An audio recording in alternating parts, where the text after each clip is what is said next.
taga Makunakon sa Isabela na biyaya raw sa kanila ng karagatan. Hindi ginto, hindi rin perlas, pero ang presyo pwede raw maibenta ng halos 500,000 piso kada kilo. Para itong goma, ang labas kulay dilaw, pero kapag sinindihan, parang kandilang umaapoy. Ano ito? At bakit ganun na lang kamahal?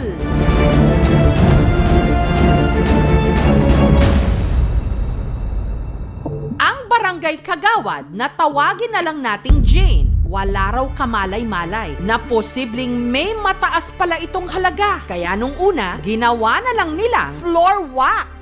Masaya po ako na nakakita ako ng panglinis namin sa bahay. Sinabi po ng tao ko na baka suka ng balyena.